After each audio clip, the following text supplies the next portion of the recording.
One of the first things we typically do when working with larger steel structures such as buildings, modules or pipe racks is to set up a structural grid.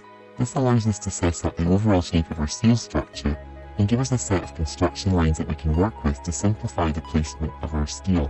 So let's open up drawing 0302 Struct, and up on our parts insertion panel, let's take a look at the grid options that we have. So what we have here is, it's just a dialog box that we can plug in the values. If we know what the overall bay is going to be in a building, for example, we can start to put those values in.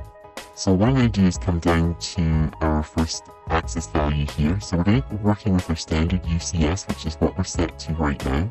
And that's going to use the X and the Y value. And I'm going to come along and just keep some simple numbers here for right now. I'm just going to call this 20 feet. Our first bay would be at 20 feet. And our second one, I'm going to bring that along to 40 feet. And then for our rows, we're going to keep this just to 1. We're going to make this single one. I'm going to make it to 20 feet here. So I'm going to change this value to 20.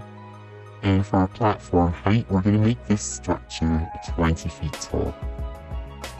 So this is where we enter our values. Now over here, this is actually going to create the text values for our grid. So this is going to give you all the ABCs for our column designations along the X-axis. We're going to use a numerical on the Y-axis, and then we're going to place a text field on the actual elevation. And if you don't want to use this, you can just erase the values from here and that will show on your drawing. So what we can do here, because we've changed this to 20 feet, we don't have to go back and plug these values in using text and typing. We can just use the arrow and go across, and that will update the 20 feet into that text value here. So in addition, I'm just going to throw an extra number in here for an example. If we have an extra bay in here, you can see we have A, B, and C here. It'll take these values. If we just transfer them over, you'll see it will automatically add an additional column for you.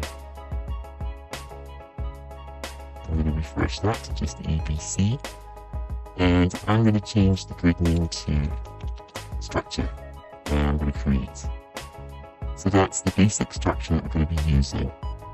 So one thing to point out is you'll notice that when I've created this drawing here, if we look at this structure and we look at the properties, it's been created on layer 0. You have to actually create your own layers and make sure that you're actually designing on the current layer. So I would suggest before you start, create a new layer and call it new grid, and make a new one and maybe call the new one for steel. You can set this up for stairs, ladders, gratings if you want to have them all on separate layers.